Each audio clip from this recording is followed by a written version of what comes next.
Hello everyone, welcome to English Expo with Vishal. तो आप सभी का स्वागत है और very good morning to all. तो चलिए शुरू करते हैं आज का हमारा न्यूज़पेपर।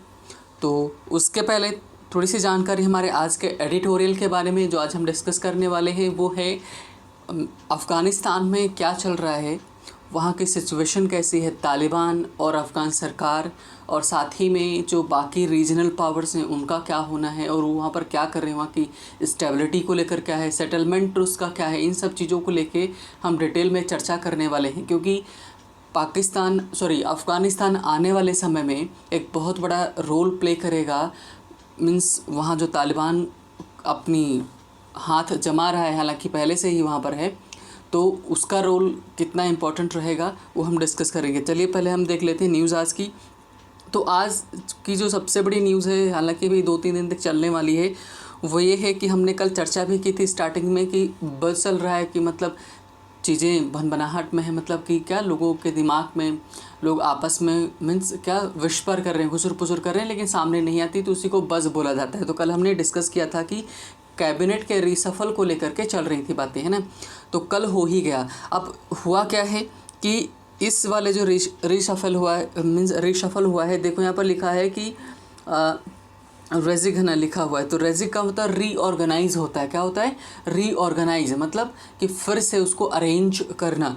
तो लिखा हुआ है कि heavy weights shown the door as PM Modi rejigs cabinet. Rejigs मतलब कि रीऑर्गेनाइज। तो हैवी वेट्स का मतलब क्या है कि हैवी वेट्स उनके लिए बोला जा रहा है जो अपनी एकदम स्ट्रांग होल्ड रखते थे, मतलब मजबूत उनका एक जो पक्ष था, भारी था, बड़े नेता थे, है ना, उनको भी बाहर का रास्ता दिखाया गया। अब उनमें अगर हम बात करें, इससे बड़े नेता की बात करें, आईटी जो मिनिस्टर थे रविशंकर प्रसाद जी हो गए, प्रकाश जावड़ेकर जी, है ना, उन्होंने रिज़ाइन किया। ये बड़े बड़े मीन्स पोखरियाल निशंक जो मीन्स हमारे शिक्षा मंत्री थे, और रमेश और हर्षवर्धन जैसे जो बड़े नेता हैं, है ना, कि इन्होंने क्या किया, रेजिग्नेशन दिया है और इनको अलग अलग मतलब जो कैबिनेट की पोस्ट थी उनसे उनको हटा करके कहीं और रखा गया है।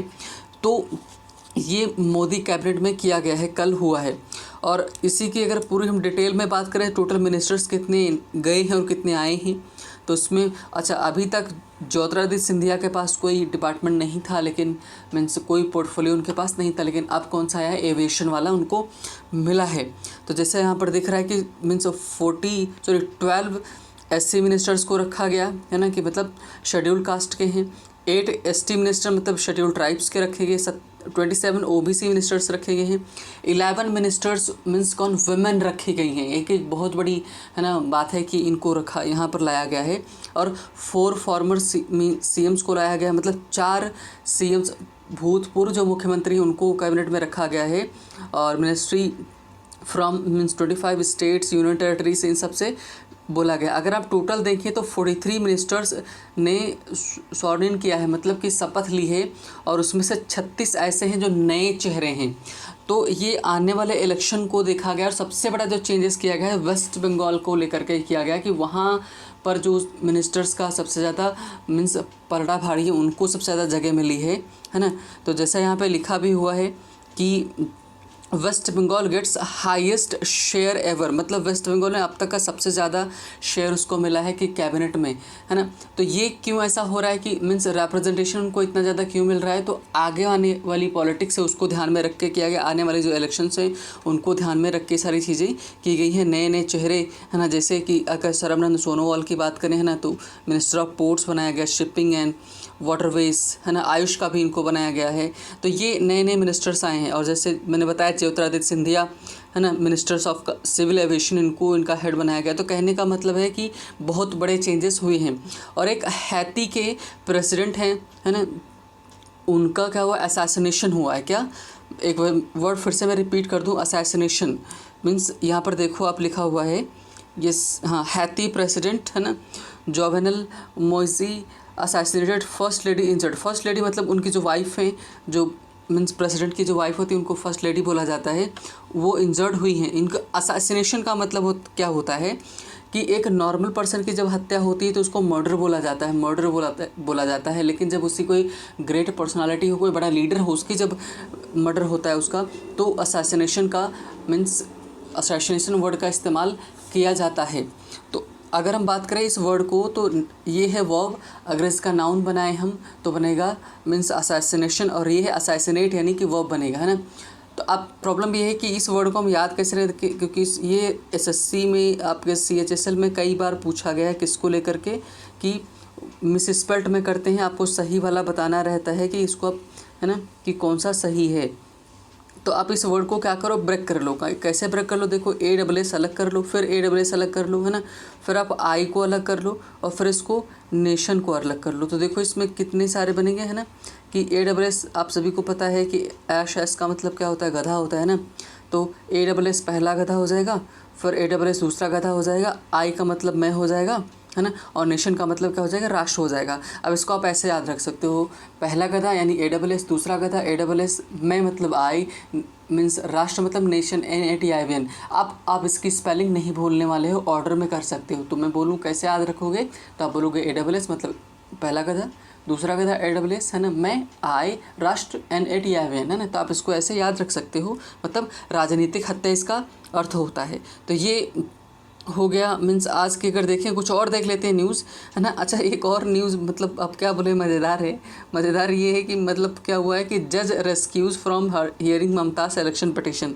तो जज ने क्या किया है, रेस्क्यू किया है। रेस्क्यू यहाँ पर करने का मतलब मुक्ति दे देना है। मुक्ति का मतलब क्या है कि अपने आप को पद से हटा देना, है ना, उस जो पर्टिकुलर केस है उससे हटाना। तो जज recuses from hearing Mamata's election petition, है ना, तो रेस्क्यू कर लिया कहने का मतलब है। और साथ ही में इन्होंने क्या किया, he imposes cost of 5 lakh on CM। तो CM के ऊपर क्या किया, 5 लाख का क्या लगाया है कि कॉस्ट उनके ऊपर फाइन की तरह इम्पोज किया। इम्पोज का मतलब होता है थोपना। इनके ऊपर 5 लाख रुपए थोपा और बोला कि ये कोविड-19 के जो पेशेंट हैं उनको मिले, बार काउंसिल में जिनको प्रॉब्लम हुई है।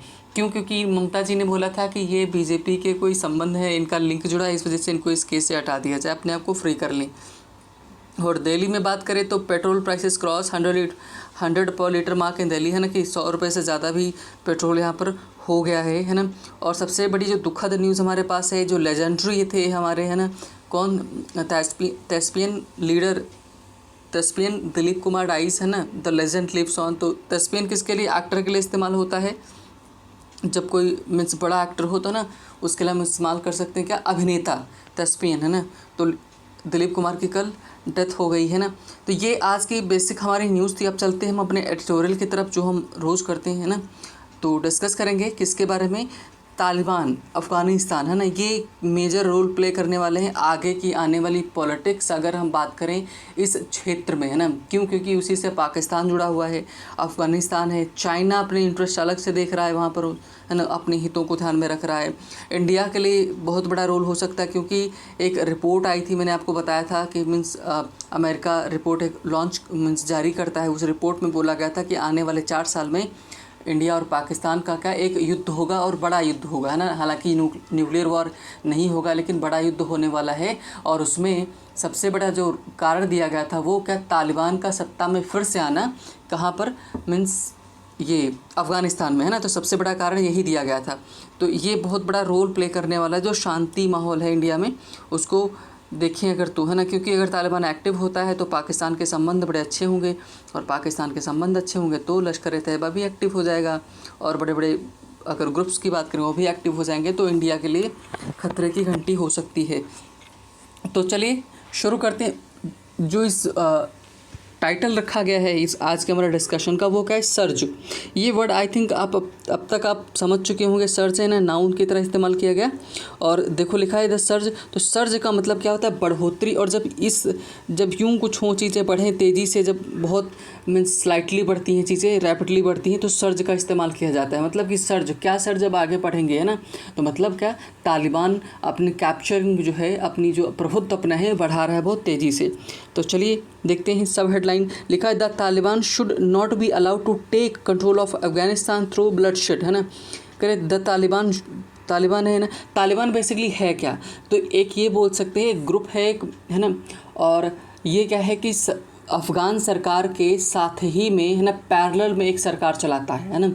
तो अफ़गान सरकार अपनी अलग चलाती है और ये भाई साहब तालिबान वाले अलग चलाते हैं। स्पेशली इनका कंट्री साइड जो होते हैं, गांव वाले क्षेत्र होते हैं, इन पे अपना ये क्या करते हैं, कब्जा जमाए हुए हैं, है ना। तो ये, और अभी हाल ही में क्या हुआ है कि मीन्स ट्रंप ने दोनों अफ़गान सरकार है और जो तालिबान है, दोनों के बीच में समझौता कराया था। कुछ सीट्स बोला पॉलिटिक्स में दिलाई गई थी, लेकिन अभी क्या हो रहा है कि तालिबान क्या कर रहा है, ज़बरदस्ती सीट्स को कैप्चर कर रहा है, क्योंकि 1 मई को अमेरिका ने अपनी लगभग सारी ट्रूप्स, अगर बात करें तो लगभग, है ना, हटा ली हैं, लेकिन कुछ बची हुई हैं। तो देखिए, अगर हम पढ़ना स्टार्ट करें, the Taliban should not be allowed, मतलब कि तालिबान को अलाउ नहीं करना चाहिए। पैसिव वॉइस में सेंटेंस लिखा गया है कि टू टेक, किस लिए अलाउ नहीं करना चाहिए, कि मीन्स किस बात के लिए एक्सेप्टेंस नहीं देना चाहिए, अनुमति नहीं देना चाहिए। टू टेक, है ना, कि क्या, कंट्रोल, क्यों, कंट्रोल मतलब नियंत्रण अपने हाथ में ले, ऑफ अफ़गानिस्तान का थ्रो ब्लडशेड, मतलब कि खून खराबे, ब्लडशेड का मतलब खून खराबे से, कि जो तालिबान है उसको इस बात से, है ना, कि अनुमति नहीं मिलनी चाहिए कि वो खून खराबा करके अफ़गानिस्तान के जो कंट्रोल है, नियंत्रण है, अपने हाथ में ले ले। ये इस सब हेडलाइन का मतलब निकला। अब आगे देखते हैं। द रैपिड टेरिटोरियल, है ना, टेरिटोरियल का मतलब क्या है, क्षेत्रीय, जो क्षेत्र है ना। गेन्स का मतलब कि अपने हाथ में लेना, कैप्चर करना। मेड बाय तालिबान, मतलब कि क्या कर रहा है तालिबान, बहुत जो तेज़ी से क्षेत्र को अपने कब्जे में ले रहा है ना। ओवर द लास्ट 2 मंथ्स, पिछले 2 महीने से ज़्यादा, इन्होंने ओवर का इस्तेमाल किया। तो ओवर तो हम तब लगाते हैं जब क्या होता है, क्रॉस कर जाता है। तो ओवर द 2 मंथ्स, पिछले 2 महीने से ज़्यादा। अब ये देखो यहाँ से लगा करके, the rapid territorial gains made by the Taliban over the last 2 months, है ना। ये इस सेंटेंस का सब्जेक्ट है और फ्रेज़ इस्तेमाल किया गया है ना, कि और क्या करें, यहाँ देखो शुड लिखा गया है, तो शुड यहाँ पर क्या हेल्पिंग वर्ब है, और हेल्पिंग वर्ब क्या मॉडल है ना, वरी, है ना। तो कह रहे हैं कि मीन्स जो तालिबान ने क्षेत्र को कब्जाया है, शुड वरी बोथ, है ना, और ये चिंता का विषय होना चाहिए किसके लिए, both the Afghan government, Afghan सरकार है उसके लिए, एंड द रीजनल पावर्स, है ना, कि जो मतलब क्षेत्रीय जो शक्तियाँ हैं, हु, है ना, क्या है, are invested in the countries long term stability, जो कि जिन्होंने हु आर इन्वेस्टेड, मतलब कि जिन्होंने अपने आप को निवेशित किया है, अपने आप को वहाँ पर, मतलब चाहे वो पैसे के रूप में हो, चाहे अपने आप को वहाँ पर अपना सब कुछ दांव पर लगाया हो, है ना, कि अफ़गानिस्तान के लिए बहुत कुछ किया हो। तो countries long term stability means कि जो कंट्री है, देश है अफ़गानिस्तान, उसके जो लंबे समय में स्थिरत्व की जब बात हो रही थी, चीज़ें नॉर्मल हो जाएंगी, है ना, उनके लिए ये क्या है, बहुत चिंता का विषय है। तो ये इन्होंने पहले सेंटेंस में बोला। अब आगे देखते हैं, the Taliban started there latest offensive. ये जो वर्ड दिख रहा है ना, ऑफेंसिव, तो ऑफेंसिव ये नाउन का भी काम करता है और एडजेक्टिव का भी काम करता है। किसका, नाउन का भी काम करेगा और एडजेक्टिव का काम करेगा। जब एडजेक्टिव का काम करेगा तो होता है, इसका मतलब होता है आक्रामक, है ना, और अपमानजनक भी होता है। लेकिन जब ये नाउन की तरह काम करेगा तो घृणास्पद हो जाएगा, अप्रिय हो जाएगा। लेकिन यहाँ पर इन्होंने कि मीन्स सेंस क्या निकल रहा है, अभी आप पढ़ेंगे तो क्लियर हो जाएगा। The Taliban started there latest, मतलब तालिबान ने शुरू किए अपने क्या, लेट, है ना, लेटेस्ट मतलब हाल ही में क्या, ऑफेंसिव, अपना एक आक्रामक रूप स्टार्ट किया। कब, ऑन May 1 मतलब 1 मई को। और 1 मई को ही क्या हुआ था, देखो कॉमा लगा करके, इस जब कॉमा लगा करके लिया था तो मीन्स अपोजिशन इसको बोला जाता है ना। तो ये एक्स्ट्रा इन्फॉर्मेशन होती है। तो कह रहे हैं कि the day the remaining US troops started withdrawing as part of President Joe Biden's plan. तो मतलब 1 मई को क्या हुआ था कि रिमेनिंग लिखा इन्होंने, बची हुई जो US की सेनाएं थी, स्टार्ट किया इन्होंने विदड्रॉ करना, विदड्रॉइंग अपनी सेना हटाना वहाँ से शुरू किया। किसके तहत, as a part of President Joe Biden's plan. तो जो बाइडेन का जो प्लान था, उन्होंने जो सहमति दर्ज की थी, अपनी एक संधि एक तरह से तालिबान के साथ की थी, है ना, उसको पूरा करने के लिए ये प्रक्रिया शुरू हुई। और एक मई को उनकी सेनाएं वहाँ से बची हुई सेनाएं हट स्टार्ट हो गई। आगे देखें, with 90% of US withdrawal complete, है ना, कि मतलब लगभग 90% पूरा कंप्लीट हो गया है। कि मतलब अगर 100 सैनिक थे उसमें से 90 जो सैनिक थे वो हटा लिए गए, कहाँ से, मीन्स अफ़गानिस्तान से। The Taliban have taken control of 195 अफ़गानिस्तानीज़ 407 districts. मतलब कि जो अगर हम बात करें अफ़गानिस्तान में कितने टोटल डिस्ट्रिक्ट हैं, 407, उसमें से 195 पर किसका कंट्रोल आ गया है ना, हैव टेकन, तालिबान ने ले लिया है।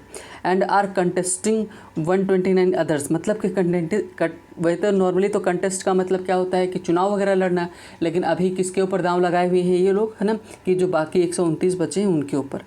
आगे most of their recent victories are in the northern province of, है ना, बगदाख्शन, है ना, बदाख्शन एंड क्या है, थाकर, यस है ना, थाकर में हैं। तो अगर बात करें तो इनके जो हाल ही में जो विक्ट्रीज़ हैं, जो इन्होंने जिनको अपने नियंत्रण में लिया है, वो कौन से, नॉर्दर्न पार्ट प्रोविंस, जो प्रोविंस क्षेत्र है नॉर्दर्न वाला, है ना, और उसमें कौन आता है, बगदाख्शन आता है ना, थाकर आता है, which had registered Taliban rule in the 1990s, है ना, कि मतलब यही वो क्षेत्र थे जब 1990 के दशक में, है ना, तालिबान को रोका था यहाँ पर अपने कदम रखने से, अपना नियंत्रण, है ना, कि ना देने वजह से, मतलब कि तालिबान को यहाँ पर एंट्री नहीं मिली थी 1990 के दशक में, है ना, और वही अब तालिबान क्या कर रहा है, उनको कब्जे में ले रहा है। तो इन सेवरल नॉर्दर्न डिस्ट्रिक्ट्स, मतलब कई सारे नॉर्दर्न उत्तरी वाले जो ज़िले हैं उनमें Afghan troops have either surrendered, है ना, और देखो ईदर के साथ किसकी जोड़ी बनती है, और की बनती है ना, तो एग्ज़ाम में क्या करते हैं, ईदर के साथ नॉर लगा देता, लेकिन मीन्स नॉर के साथ किसकी बनती है, नीदर की जोड़ी बनती है ना, नीदर भी पढ़ते हैं नाइदर भी पढ़ते हैं, दोनों आप इसको पढ़ सकते हैं। तो कह रहे Afghan troops have either surrendered और रिट्रीटेड। तो सरेंडर्ड का मतलब क्या है कि समर्पण कर दे, सरेंडर कर देना, आत्मसमर्पण कर देना, और रिट्रीट का मतलब होता है पीछे हट जाना। तो इन्होंने बताया कि जो अफ़गान ट्रूप्स हैं, सेनाएं हैं, या तो उन्होंने क्या कर दिया, आत्मसमर्पण कर दिया है, या तो उन्होंने रिट्रीट कर लिया, मतलब अपने आप को पीछे हट गए हैं, कब्ज़ा होने दिया है किसको, कि भाई तालिबान आए कब्ज़ा कर ले, है ना, हम लड़ने वाले नहीं उनसे, ऐसा। इफ़ आगे बात करें द नॉर्थ इन्होंने लिखा, फिर देखो कॉमा लगा है, तो अगले कॉमा तक क्या होगा, नॉर्थ के बारे में बताएंगे, इसी को, है ना, कि नाउन अपोजिशन बोला जाता है। एक्स्ट्रा इन्फॉर्मेशन दे रहे हैं, मैं ये बार बार बता रहा हूँ ताकि आपके दिमाग में आए, है ना, कि क्योंकि इसके सब अगर आप देखोगे तो वर्ब नॉर्थ की वजह से लगेगी, है ना, और जो दिशाएं हमारी जो चार हैं उनके पहले आर्टिकल का प्रयोग होता है, इस चीज़ का ध्यान रखेंगे, है ना, मीन्स नॉर्थ हो, साउथ हो, है ना, इन सब के पहले द का इस्तेमाल किया जाएगा, इस चीज़ का ध्यान रखेंगे, क्योंकि हम द का इस्तेमाल कब करते हैं, जब कोई चीज़ क्या होती है, पर्टिकुलर होती है, डेफिनेट होती है। तो दिशाएं चार एकदम फिक्स हैं, उनके अलावा कोई और, मतलब कि एक ही नॉर्थ है, एक से ज़्यादा नॉर्थ नहीं है, है ना। तो इसी वजह से हम द का इस्तेमाल कहाँ करते हैं, जो डेफिनेट होती हैं, पर्टिकुलर होती है। जैसे अगर आप अर्थ की बात करो तो एक है, सिंगल है, रामायण की बात करो सिंगल है ना। तो दुनिया में जितनी अकेली चीज़ें हैं विशेष हैं, है ना, तो जो अकेली होगी तो ऑब्वियसली विशेष होगी, तो उसके पहले हम दा का इस्तेमाल करते हैं। तो इन्होंने बोला द नॉर्थ, अब नॉर्थ क्या है, होम टू अफगानिस्तान एलीट, है ना, एलीट पावर का मतलब जो होता है, जो देखो हर एक समाज में एक एलीट वर्ग होता है। एलीट का मतलब होता है संभ्रांत, है ना, मतलब एकदम समृद्ध परिवार, जो समृद्ध वर्ग होता है उसको बोलते हैं सबसे ऊंचे तबके वाला, जो सब कुछ डिसाइड करता है ना, जो एलीट पावर ब्रोकर्स रहते हैं। ब्रोकर्स का मतलब क्या है कि जो क्या करते हैं, जैसे अगर हम इंडिया में बात करें, है ना, कि पावर कि कौन किसके पास में है ना, पावर्स की अगर हम बात करते हैं तो जैसे बड़े बड़े अमीर जो लोग हैं उनके हाथ में है ना, पावर रहेगी। तो वही कह रहे हैं कि if the north home to Afghanistan elite power brokers and leaders is lost, है ना, कि उन्होंने क्या कर दिया है कि एलीट पावर ब्रोकर्स हैं, अगर वो लॉस्ट हो जाते हैं तो risk of total collapse of the government in Kabul would increase. तो अगर वो लोग पावर से हट जाएंगे तो इससे ये नुकसान होगा कि अफ़गानिस्तान के जो टोटल कोलैप्स का मतलब एकदम धराशायी हो जाएगी सरकार काबुल से, है ना, और ये जो प्रक्रिया है तेज़ हो जाएगी। तो ये बोला गया है ना। नेक्स्ट देखें, the government still control most of the provincial capital and cities, है ना, मतलब कह रहे हैं कि अगर हम बात करें तो सरकार अभी भी क्या है कि वो कंट्रोल करती है ज़्यादातर जो क्षेत्र है सरकार के, जो प्रोविंशियल कैपिटल है उसको और जो सिटीज़ हैं उसके कंट्रोल में हैं, but practically surrounded by the Taliban. लेकिन प्रॉब्लम ये है कि मेन जो क्षेत्र है तो, लेकिन आप चारों तरफ से घिर रहेंगे, इसकी वजह से, तालिबान की वजह से। जब आपको घेर लेगा तो जब चाहेगा तो आपको रोक लेगा, है ना, तो इससे आपको सरेंडर करना पड़ेगा। तो ये प्रॉब्लम क्रिएट हो सकती है। गिवन का मतलब यहाँ पर क्या है, हम जानते हैं जैसा कि यह जैसा दिया गया है, given the pace of the Taliban advancement in the country, है ना, कि पेस गति जो है ना, ऑफ द तालिबान, कि तालिबान की जो गति है किसको लेकर के, एडवांसमेंट, मतलब अपने आप को बढ़ा रहा है, फैला रहा है, कहाँ, कंट्री में, है ना। कंट्री साइड का मतलब होता है जो क्षेत्र, गांव वाले जो इलाके हैं वहाँ पर अपना प्रभुत्व जमा रहा है ना। जो वो है वो क्या कर रहा है कि इट इज़ पॉसिबल, ये संभव है, they would launch an offensive, कि वो क्या है, दे वुड का सॉरी कुड लिखा हुआ है, और कुड का हम पॉसिबिलिटी के सेंस में भी लेते हैं, इस चीज़ का ध्यान रखा है ना, रखेंगे। तो कह रहे हैं कि दे वुड लॉन्च, कि दे कुड लॉन्च, वो लॉन्च कर सकते हैं ऑफेंसिव। ऑफेंसिव का मतलब क्या होता है कि आक्रामक रूप ले सकते हैं ना। To take the population centres, की क्या करेंगे, जो पॉपुलेशन सेंटर्स का मतलब है जो जहाँ पर लोग ज़्यादा रहते हैं उनको अपने कंट्रोल में रह लेंगे। Once the foreign troops are out, है ना, कि एक बार फॉरेन ट्रूप्स का मतलब कि जो सेनाएं ही, है ना। तो फॉरेन ट्रूप्स इन्होंने इसलिए इस्तेमाल किया क्योंकि यहाँ पर नाटो की भी सेनाएं थी और भी जो मीन्स अलाइड सेनाएं थी, मतलब अलाइड का मतलब कि कई देशों के मिला करके जो सेनाएं थी। अगर भारत की बात बोले तो यहाँ पर भी सेनाएं हैं, जब वो वापस हट जाएंगी तो पूरी तरह से कंट्रोल किसका हो जाएगा, इन लोग तालिबान का हो जाएगा, है ना, और जो कि अच्छा नहीं होगा। The Taliban's strategy is still not clear. तो अब इन्होंने बताया कि जो तालिबान है ना उसकी जो स्ट्रेटजी है, नीति क्या है उसकी, अभी भी क्लियर नहीं है, स्पष्ट नहीं है।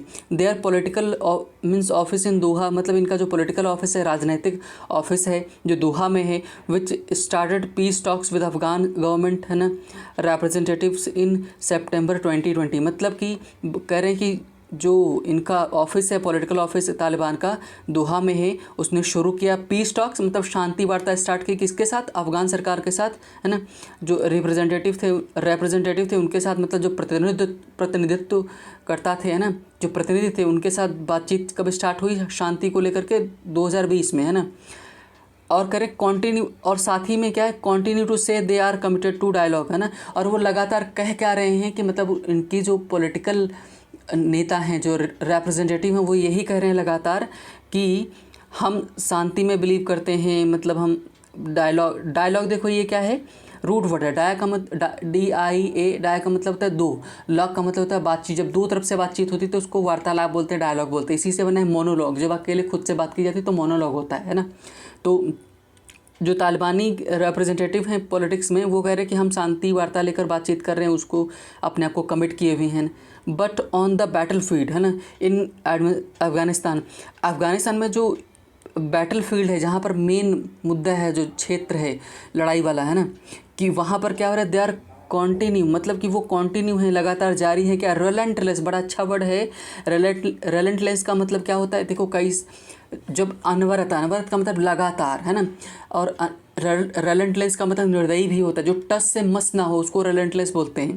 तो कह रहे वो लगातार एकदम क्या कर रहे हैं, कैंपेन चला रहे हैं, और उनका उद्देश्य क्या है, टू कैप्चरिंग मोर टेरिटरीज, है ना, कि वो ज़्यादा से ज़्यादा क्षेत्र को अपने कब्जे में ले लें, उसकी ये बात कर रहे हैं, है ना। आगे अगर हम बात करें पार्ट ऑफ किसकी पार्ट की बात करें, part of the problem was, कि समस्या की जो मतलब यह है पार्ट ऑफ द प्रॉब्लम, जो समस्या का एक अंश, अगर भाग की हम बात करें, was the total abdication of leadership, है ना। एब्डिकेशन का मतलब त्याग देना होता है ना, कि अपने आप को वहाँ से हटा देना। तो abdication of leadership and the responsibility of the US, है ना, कि सबसे बड़ी जो समस्या, एक तरह से जो पूरी समस्या है उसका एक हिस्सा अगर देखें हम, तो वो ये है कि जो मीन्स टोटल लीडरशिप थी किसके द्वारा, यूएस के द्वारा, जिसने अपने आप को वहाँ से हटा लिया है ना।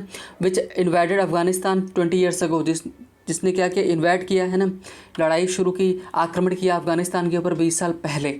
तो उसने अपने आप को वहाँ से हटा लिया। सबसे बड़ी समस्या यही है। When direct talks between the US and the Taliban बेगन, मतलब कि जो एकदम सीधा बातचीत स्टार्ट हुई किसके, यूएस के बीच में और तालिबान के बीच में, है ना। The US's focus was not finding a peaceful settlement to the crisis that is partly created, है ना। कह रहे हैं कि जब दोनों के बीच में, तालिबान और यूएस के बीच में बातचीत हुई, तो सबसे बड़ा जो मुद्दा ये था कि यूएस का फोकस इस बात पर नहीं था कि एक पीसफुल सेटलमेंट मिले परमानेंट, है ना। इस जो संकट पैदा हुआ यहाँ पर, दैट इज़ पार्टली क्रिएटेड, जो कि हम देख ही रहे हैं ना, कि मतलब कि यूएस का स्टार्टिंग से कभी, अभी हाल ही की बात करें तो उसका मंशा उसकी थी ही नहीं कि वो क्या करे, है ना, कि शांति समझौता हो, इन सबको सल्यूशन इसका मिले, बल्कि क्या था, but on exiting the war, कि उसको किसी भी तरह से अपने आप को वहाँ से वापस निकालना था, क्योंकि वॉर में बहुत पैसा लगता है, लोगों की जान गई है और पूरी तरह से पूरी दुनिया गवाही है कि मीन्स जो अमेरिका है वो अफ़गान वॉर में हारा है हमेशा से, है ना, ये चीज़ क्लियर है। तो इस वजह से अब अपने आप को उससे वो बाहर रखना चाहता है। Therefore instead of putting pressure on Taliban, मतलब इसी वजह से देयरफॉर का इस्तेमाल किया, कॉन्जंक्शन का इस्तेमाल किया, और देयरफॉर का जब हम इस्तेमाल करते हैं तो आगे का रिजल्ट बताते हैं ना। तो instead of putting pressure on Taliban मतलब तालिबान के ऊपर हम प्रेशर, मतलब उसको प्रेशराइज करने की बजाय किसने, यूएस ने, है ना, यूएस ने क्या किया, टू एक्सट्रैक्ट कॉन्सेशन की, मतलब ये कहना चाह रहा है राइटर कि यूएस ने क्या किया, तालिबान के ऊपर प्रेशर डालने के बजाय, और अगर डालता तो क्या करता कि उससे कॉन्सेशन कराता, कि मतलब कि जो उसने अपनी नीतियाँ रखी, जो अपनी मांगें रखी, उनमें उसको कटौती करता। इसको करने के बजाय यूएस ने क्या किया, स्ट्रक डील विद देम, कि उसने अपनी डील उसके साथ, स्ट्राइक का, है ना, सेकेंड फॉर्म है, सीधे सीधे उसके साथ डील कर ली, है ना, completely ignoring the concerns of Kabul जो कैपिटल, मतलब किसी भी कंट्री की जब कैपिटल की बात करते हो सीधा मतलब होता है उस कंट्री की बात करना। तो जो अफ़गानिस्तान है उसके हित को एकदम इग्नोर करते हुए उसको ध्यान में रखा ही नहीं। कह रहे आगे बता, now the Taliban are much more powerful on the ground, है ना, कि कह रहे अगर हम ज़मीनी स्तर पर बात करें, कि आधार पर बात करें, तो तालिबान अब बहुत पहले से पावरफुल हो चुका है ना। Even if the peace process is revived, है ना, रिवाइव्ड का मतलब होता है, वाइव जो होता है ना, ये लगता है जहाँ पर क्या जीवन के सेंस में लिया जाता है, जैसे कि रिवाइटल बनाए, रिवाइटल का मतलब पुनः जान उसमें डाल देना, तो रिवाइव का मतलब पुनः से शुरू करना, क्या करना, अगर पीस टॉक फिर से शुरू होती, प्रक्रिया जो होती है, प्रोसेस, प्रक्रिया शुरू होती है ना, तो आफ्टर अमेरिकन पुल आउट का मतलब अमेरिका ने अपनी वहाँ सेना हटा ली है, तो अगर मान लो सेना हटाने के बाद भी अगर पीस समझौता वहाँ पर होता है, दे वुड निगोशिएट, है ना, कि वो क्या करेंगे, निगोशिएट करेंगे किसको, फ्रॉम पोजीशन ऑफ स्ट्रेंथ, है ना, कि तो उनकी जो स्थिति होती है निगोशिएशन में वो मजबूत होगी। और जब भी कोई युद्ध होता है, कुछ भी होता है, जिसकी स्थिति मजबूत होती है वही ज़्यादा डिमांड करता है और उसकी बात को आपको मानना पड़ेगा, नहीं तो फिर आपका नुकसान होगा, है ना। तो but that should not stop Kabul and regional, है ना, पावर्स, चाइना, रशिया, ईरान, है ना, Pakistan and India from seeking political settlements, है ना। अब ये करें कि अब चाहे साथ में इन्होंने एक होप दी है, आशा दी है कि ये कितना भी कुछ हो जाए, लेकिन जो स्ट्रेंथ, सॉरी, अगर बात करें हम अफ़गानिस्तान को ये रोक नहीं पाएंगे, जैसे और वहाँ के जो रीजनल पावर्स हैं उनको रोक नहीं पाएंगे। जैसे रीजनल पावर्स में कौन कौन है, चाइना है, रशिया है, ईरान है, पाकिस्तान है and India, from seeking political settlements, है ना, कि जो सीकिंग, चाहना, जो चाहते हैं, ढूंढ रहे हैं क्या पॉलिटिकल सेटलमेंट, राजनीतिक पूरी तरह से सेटलमेंट हो जाए, चीज़ें सुलट जाएँ, है ना, इनको रोक नहीं पाएंगे, ये राइटर ने बोला है। लेकिन ईरान, पाकिस्तान, है ना, चाइना, ये सब चाहते हैं कि मीन्स यहाँ से ये कौन हटे, अगर हम बात करें किसकी, यूएस की, तो यूएस यहाँ से हटे तो अपना वो सारा काम स्टार्ट कर पाएंगे, है ना। ये आगे देखें कि a violent take over of country by Taliban, मतलब वॉयलेंट, हिंसात्मक, है ना, हिंसापूर्ण जो टेक ओवर, मतलब कि अपने आप को कवर करना, वहाँ से इन्होंने अपने आप को क्या किया था, लिया हुआ था, अपना हैंडल सब कुछ अपने हाथ में ले लिया था,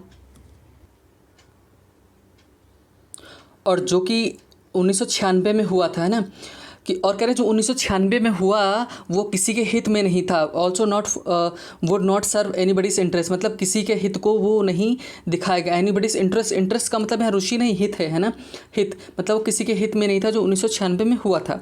आगे बात करें तो Taliban would also not find international legitimacy if they capture Kabul through bloodshed, है ना, कि अगर इन्होंने बताया कि कौन, राइटर कह रहा है कि अगर तालिबान, मान लो कि एक बार को तालिबान अगर कैप्चर भी कर लेता है किसको, अफ़गानिस्तान को पूरी तरह से अपना कंट्रोल कर लेता है, तो उसको लेजिटिमेसी नहीं मिलेगी, अंतर्राष्ट्रीय स्तर पर उसको मीन्स वैधता नहीं मिलेगी, मतलब उसको एक्सेप्ट नहीं किया जाएगा, है ना, ये तो इससे नुकसान होगा तालिबान का। Afghan past experiences suggest that one party regimes, है ना, कि मतलब एक जो पार्टी रेजीम रही है, शासन रहा है, द कम्युनिस्ट रेजीम चाहे वो रही हो, मुजाहिदीन रही हो, तालिबान रही हो, fail to stabilize the community और sustain themselves in the long term, है ना, कि अगर कह रहे हैं कि एक पूरे रीजन, अगर बात करें अफगानिस्तान पूरे देश में अगर एक पार्टी रही है तो वहाँ पर स्टेबिलिटी नहीं रही, स्थिरत्व नहीं रहा, चीज़ें नॉर्मल नहीं रही, अपने आप को वो फेल्ड किए हुए, मतलब असफल रहे हैं अपने आप को वहाँ पर लंबे समय में बनाए रखने में, है ना, ये इन्होंने बताया। नाउ अब क्या है that the inviting troops are exiting Afghanistan, है ना, कि now that the inviting troops का मतलब अमेरिका की जो ट्रूप्स थी जो जिन्होंने अटैक किया था कि ट्रूप्स वो एग्जिट मार रही हैं कहाँ से, अफगानिस्तान से। द वारिंग का मतलब होता है कि जो युद्ध में रत हैं, है ना, कि और अगर बात करें जो विरोधी आपस में विरोधी हैं, क्या parties focus should shift towards settlement and building lasting structures of the power. करें कि जो एग्जिट जब मार रही हैं कौन यूएस की जो सेनाएं हैं, तो उस समय हमको क्या करना चाहिए, जो अपोजिट पार्टीज़ हैं उनको साथ में आना चाहिए और सेटलमेंट को लेकर के बातचीत करनी चाहिए। Building lasting structure of the power, है ना, बिल्डिंग बनाना, लास्टिंग मतलब लंबे समय तक जो चले, स्ट्रक्चर पावर का बने, मतलब कि वहाँ पर पार्टीज़ आएँ, शामिल हों, स्थिरत्व आए। एल्स नहीं तो इसके अलावा क्या होगा, Afghanistan would fall into another cycle of violence. नहीं तो इससे क्या होगा कि अफगानिस्तान फिर से किसके साइकिल में, किसके चक्र में फंस जाएगा, वॉयलेंस, हिंसा के है, वहाँ पर हिंसा होना स्टार्ट हो जाएगी, है ना।